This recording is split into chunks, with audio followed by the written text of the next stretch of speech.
Hey, it's Dr. Amanda with Straightsmile Solutions, straightsmilesolutions.com, and I'm doing a part two video. If you followed my no key expander video that I put up, probably went up about, I don't know, the 10th or the 11th of December, 2025, it's going to be posting. Um, Specifically for the KKE. If you followed that video, I did say one thing. It wasn't erroneous, but it was slightly not clear. And I just wanted to clarify something because someone called me out, and honestly, I recognized it as soon as I said it. I was like, ooh, maybe I should clarify something. So I decided to make a part two video about picking the right fixed keyless palatal expander for the dual arch or mixed dentition case. So notice I put in an adjective, fixed. Remember, IPE is a removable keyless palatal expander. I got no issues with IPE. I mean, we've gone over that, except for maybe the price point and some of the other, just the fact that you have to wear it when you eat, and it's very bulky. But otherwise, no issues. I think it's definitely a good option for some people, but if a lot of people are looking for something significantly less, I mean, if you can get that lab fee down 70% and pay a more reasonable lab fee, then that's a better price. You can serve more people in your community, not just the privileged people, which is why I want to make sure that people know there's just as good things out there that are a fraction of the price that you can get from quite a few labs, not every lab.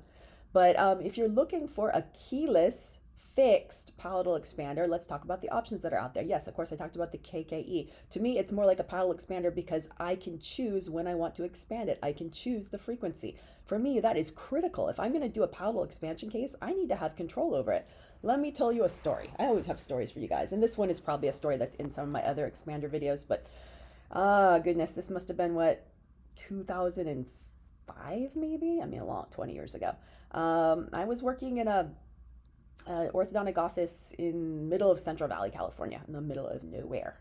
And it was a very underprivileged community, mostly Spanish speaking, really lovely, lovely patients and people to work with. I really enjoyed it. And I was working for a group, and they would sometimes, it wasn't my practice, I did not live there. Sometimes they would send me to offices that kind of had disasters. I call them disasters. They didn't call them that, but I was a fixer, is what I was called. If things went really bad with certain patients, if a doctor really botched an office up, I'd come in and fix it. Which at the time I was like, yay, really idealistic. I can fix things, and I could. But yeah, there was a office where the doctor was putting in a ton of like W arches and quad helixes, which are keyless palatal expanders if you think about it. They're keyless and they expand the palate. Do they tip or do they actually expand? Questionable. I think a lot of it depends on the age of the patient. I would say they tip more. But in any case, one of these suckers was left in a little too long. I don't know what happened. Maybe the patient got rescheduled. They had issues at the front, doctors couldn't come in. I mean, this happens in orth, especially bigger, even in general practices, like they can't get in, patient travels, whatever, and the front desk maybe doesn't realize there is an active appliance in there that's doing its thing, and if nobody stops it, it's going to keep doing its thing, and it's going to overdo its thing, and it's going to cause significant damage.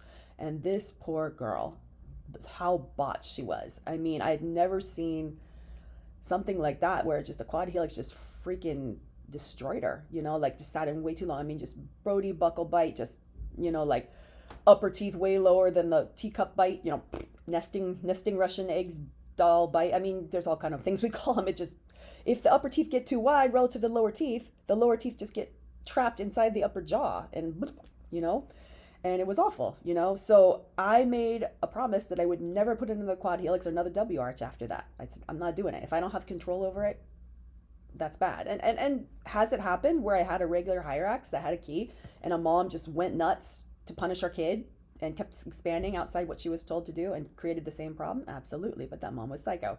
So yeah, I mean, it still can happen, but at least you're using the right appliance for the situation and you're giving the right directions, and they are, they're told what to do and it's documented. Not you put something in and then the patient disappeared, and well, guess what? It's your fault so if you put something in like that. So anyways, I digress. But I want to talk about one other type of keyless palatal expander, and this is what, someone called me on. They're like, well, what about the, what's it called? Like a leaf or something like that. Yeah, leaf.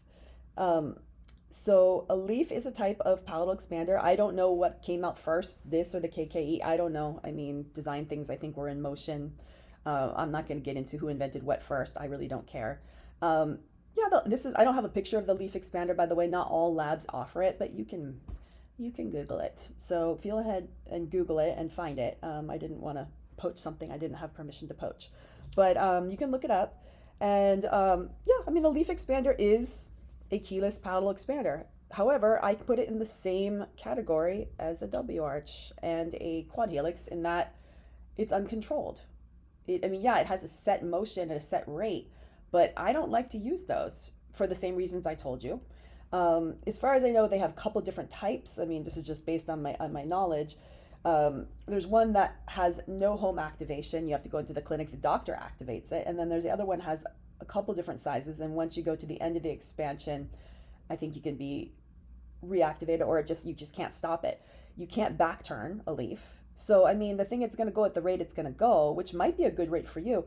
But if you're doing dual arch, whoa, you have to coordinate these things or weird things are going to happen. You know, shifts, lower arch and fitting inside the upper arch. I mean, things, trauma, wear. I mean, you have to keep an eye on both at the same time. And there's a lot of variables that go into a dual arch expansion case. And even if you're doing, honestly, lower braces at the same time, that's still a dual arch, most likely expansion case. So it's very rare that you have a pure upper skeletal expansion case where you could put something in like a leaf and feel comfortable, because you really are so narrow you probably can't screw it up. But I mean, occasionally that happens. I would be okay with some of those. And hey, if you're a lab that does leaf, I'm sorry, this is just my personal clinical opinion because I've seen too many weird things happen. Also, mixed dentition, yeah, any mixed dentition case, you're most likely going to have to do lower at the same time. We all know this. You got to upright the curve of Wilson in order to get the upper jaw the right width so that there's space for everything, right? I mean, that's the whole point of the IPE. You do IPE on top, you do Invisalign on the bottom at the same time. That's what they do. So, yeah, I mean, it's an option, it's there, but this is another option where you have complete control. Just like a key, you do one turn every other day or something like that, or 2 turns a week. With the KKE, one turn, one press, one button push every other day, or 2 turns a week, or 2 button presses a week. Same thing. So that's why I prefer this and I put it in its own category. I just wanted to clarify that. Everything's out there. You just use what's right for you. Just understand the risks, benefits, and alternatives, and make sure if you put something in that's uncontrolled, you better have a really airtight compliance program already set up. Your front desk better be trained. And remember, ultimately, if something goes haywire, guess who's liable? It's not your front desk. It's you. All right. Thanks so much.